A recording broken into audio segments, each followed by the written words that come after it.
Nation news India में आपका हार्दिक स्वागत है। आज हम गाजियाबाद और एनसीआर की ये पहली ऐसी सीट है कि दिल्ली से मात्र 50 मीटर की दूरी पर ही सैबाबाद लगता है। आगे आनंद विहार है और आप देख रहे हैं, मैं जो दिखा रहा हूँ कि जो आनंद विहार बस स्टैंड और ये कौशाम्बी का है और हम हैं गाजियाबाद के अंदर। चुनाव का बिगुल बज चुका है और चुनाव इस समय चरम सीमा पे। आज कुछ लोगों ने नॉमिनेशन भी किया है और कुछ नेता नॉमिनेशन करने के बाद में अपने घर जा रहे हैं और जो पार्टी के वफादार प्रवक्ता होते हैं उन्हें बहुत चीज़ें सोचनी पड़ती हैं और बहुत चीज़ों पर ध्यान देना पड़ता है।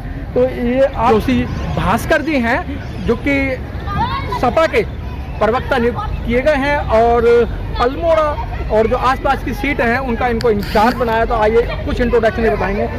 डॉक्टर साहब, आपका नेशन न्यूज इंडिया में आपका हार्दिक बहुत बहुत धन्यवाद।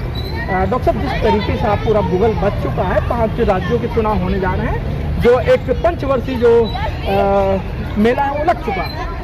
अब चुनाव जो है जो उत्तर प्रदेश के कहें या उत्तराखंड के कहें या पंजाब के कहें, चुनाव 2 चरणों में होने जा रहे हैं। लगता है आपको 2 चरणों में हो रहे हैं या आगे चरणों में हो जा रहे हैं? मुझे निश्चित पहले तो मैं स्वागत करता हूं आपके मंच के माध्यम से, आपके चैनल के माध्यम से। लोकतंत्र का ये महान पर्व चुनाव आ गया है। इसमें ये जो चुनाव होता है, ये चुनाव इसलिए नहीं होता है कि सत्ता परिवर्तन हो जाए। ये चुनाव होता है कि हमारे जो आने वाला भविष्य है उसके बारे में जो नीति बने, पॉलिसीज तैयार हो, उसका चुनाव होता है। तो मैं पहले तो इस लोकतंत्र के त्यौहार का, चुनाव का बहुत स्वागत करता हूँ आपके चैनल के माध्यम से। दूसरा, समाजवादी पार्टी के प्रवक्ता होने की हैसियत से मैं कहता हूँ, समाजवादी पार्टी और हमारे जो अलायंस है, जो छोटे दलों से हमने गठबंधन करा है, उनके नेतृत्व में सरकार बनने जा रही है। हम लोग बिल्कुल आश्वस्त हैं क्योंकि पिछले 5 वर्षों से लगभग सड़क से सदन तक किसी ने संघर्ष किया है तो माननीय अखिलेश यादव है और वो समाजवादी पार्टी। पहला चरण ये है कि अब जितने नेता हैं पब्लिक के चरणों में जाएंगे, पब्लिक के चरणों में जाएंगे, पैर छुएंगे, कहेंगे नहीं माता जी, पापा जी और पिताजी आशीर्वाद दें। फिर चुनाव होने के बाद में यही जनता नेताओं के चरणों में जाएगी। तो इन दोनों में आपने देख लिया 2 चरण में होने जा रहे हैं। तो इन दोनों चरणों में आप एक प्रोफेसर हैं, थोड़ी सी व्याख्या करें। लेकिन आपका जो व्यंग्यात्मक लहजा है वो अमूमन ठीक भी है क्योंकि ऐसा माहौल मिलता है अधिकतर देश के चुनाव में, लोकतंत्र में ऐसा महसूस करते हैं। लेकिन समाजवादी पार्टी का जो कार्यकर्ता होता है, समाजवादी पार्टी का जो नेता होता है, वो प्रतिबद्ध होता है समाज के प्रति। हम लोग समाजवादी पार्टी के लोग हैं।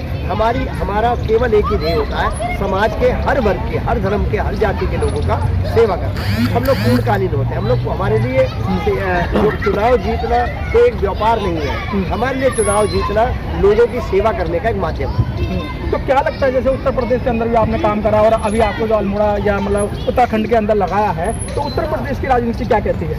देखिए, मैं निश्चित तौर पे, देखिए उत्तर प्रदेश का जो चुनाव है ये जनता ने अपने हाथ में ले लिया है क्योंकि उत्तर प्रदेश की जनता बदलाव चाहती है। उत्तर प्रदेश का किसान, मजदूर, छात्र, यहाँ के युवक, यहाँ की युवतियाँ और यहाँ के हर वर्ग, हर धर्म जाति का वर्ग पिछले 5 साल के जो सरकार के कार्यकाल से उससे बहुत दुखी है और वो परिवर्तन चाहता है। और वो परिवर्तन निश्चित तौर पे समाजवादी पार्टी के रूप में उत्तर प्रदेश की जनता देख रही है। क्या लगता है सर, जो मतलब 13 महीने किसानों ने आंदोलन किया था, या जो जनता जो पिट रही है, स्टूडेंट पिट रहे हैं, महिलाएं भी पिट रही हैं, जिस तरीके से वो 4-5 दिन याद रखते हैं, 1 हफ्ते याद रखते हैं, 1 महीने याद रखते हैं, क्या किसान जो 13 महीने के आंदोलन को याद रखेगा, फ्री के चक्कर में नहीं फंसेगा? देखिए, मेरा मानना है जो किसानों पे अत्याचार हुआ है, क्या है? ये ऐसी पहली सरकार है जिसके द्वारा किसानों के साथ, पहले देखिए सरकारें भी आई है, पहले भी कांग्रेस की सरकार आई है, भारतीय जनता पार्टी की पहली सरकार नहीं, इससे पहले भी सरकार थी। लेकिन जो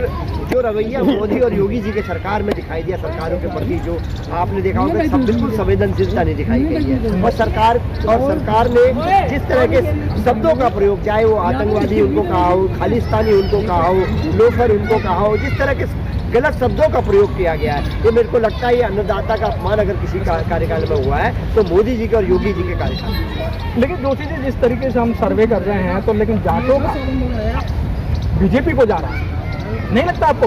देखिए मैं पिछले कालखंड की तो नहीं कह सकता, लेकिन इस बार मैं निश्चित तौर पे मान के चलता हूँ कि समाजवादी पार्टी और उनके अलायंस, जितने हमारे सहयोगी दल हैं, जिनसे हमारा गठबंधन हुआ है, उनका एक माहौल है। और आदमी जाति नहीं देख रहा, आदमी ये देख रहा है कि बदलाव चाहिए, क्योंकि बदलाव इसलिए चाहिए, नौकरी नहीं है। और आप देख रहे होंगे कितनी परीक्षाएं जो रद्द हो गई हैं, आपने देखा होगा कि चाहे वो नकल के कारण, चाहे लीक होने के कारण। लेकिन आप देखिए एक माहौल ऐसा है कि विद्यार्थी को पढ़ने के बाद भी नौकरी नहीं है। तो ये माहौल पूरे देश में असमंजस का बना हुआ है। राज्य उत्तर प्रदेश में पिछली बार आपने देखा होगा कि टेट की परीक्षा रद्द हो गई है। आपने देखा होगा हड़तालों का दौर चल रहा है लगातार किसानों के बाद। आपने देखा होगा नए नए परीक्षार्थी भी धरने पे बैठ गए, हड़ताल पे बैठ गए। तो एक ऐसा माहौल अजीब सा तैयार हो गया है कि अब उत्तर प्रदेश में भारतीय जनता पार्टी की विदाई तय है। जोशी जी, आपने बहुत अच्छी बात कही। इस तरीके से गठबंधन है, आरएलडी और सपा का गठबंधन और छोटे मोटे संगठन और भी हैं। लेकिन अभी जो भारतीय किसान यूनियन के जो अध्यक्ष हैं नरेश टिकैत, उन्होंने कुछ बोला था और बाद में आके वो अपनी बात को पलट गए कि हम किसी को समर्थन नहीं देंगे। मैं आपके चैनल के माध्यम से आश्वस्त कहता हूँ, जो उन्होंने कहा उनके दिल की भावनाएं थी। और आप भी जानते हैं, एक बार शब्द रूपी अगर बाहर कोई निकल जाता है तो वो वापस नहीं होता। उनका मैसेज जनता में पहुँच चुका है। भारतीय किसान यूनियन के का उन्होंने बोल चुके हैं। वो अपने आपके मतलब कई चैनल के माध्यम से पूरे देश में बात पहुँच चुकी है। अब वो शब्द निकल चुके हैं, अब उस पर तो कुछ बात मैं कहूँगा नहीं, लेकिन वो शब्द वो जो मैसेज था वो। लेकिन सर, जो खाप जो ये पंचायत है, और हमने देखा कि अभी जो किसान आंदोलन के जो हम बात कर रहे थे, कुछ खाप पंचायत आज बीजेपी को सपोर्ट कर रहे हैं। और जो अभी जो बालियान की बात कर रहे हैं वो खाप पंचायत से हो सकता है कि राकेश टिकैत या इनके आसपास के परिवार के माहौल से ना हो। मैं आपको बोलना चाहता हूँ, टिकैत जी ने एक बयान उसके बाद दिया था जब वो अपने साथी यहाँ पहुँचे थे भारतीय जनता पार्टी के। तो उन्होंने एक बात उन्होंने कही कि ये जो चुनाव हो रहा है इसमें सभी लोग मंदिर में आए और आशीर्वाद किसको देना था ये पूरे देश ने देख लिया। अब कोई जाएगा तो मंदिर से तो भगाया जाएगा नहीं। उन्होंने कहा नरेश टिकैत जी का बयान है कि मंदिर में कोई भी आ सकता है। लेकिन सर, जाट बाहुल्य जाट वर्सेस या निकास में ले जाना चाहूँगा मैं ये मानता हूँ, ये किसान जो किसान होता है, किसान की भावनाएं आहत हुई है आंदोलन में। 750 किसानों की शहादत हुई है और प्रदेश में देखा है कि किसानों पर किस तरह से एक सत्ता के अहंकार में भारतीय जनता पार्टी के नेता के पुत्र ने जो थार चढ़ाने का काम करा। मुझे लगता है कि वो थार की जो चढ़ाई है वो हर किसान के ऊपर चढ़ाई है। तो इस तरह देखिए।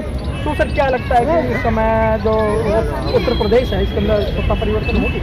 निश्चित तौर पे। और आप आइएगा, आप तो हमारे परिवार के ही सदस्य हैं, क्योंकि मीडिया और हमारा प्रवक्ताओं का तो एक लंबा साथ होता है। तो आप आइएगा मिठाई खाने के लिए। निश्चित तौर पे माननीय अखिलेश यादव जी मुख्यमंत्री बनने जा रहे हैं और मुख्यमंत्री बनते ही उनका उत्तर प्रदेश का जो विकास का जो पहिया रुक गया है वो पुनः अपने पटरी पे आ जाएगा और उत्तर प्रदेश भारत का नंबर 1 प्रदेश बनेगा। इस भावना के साथ हम।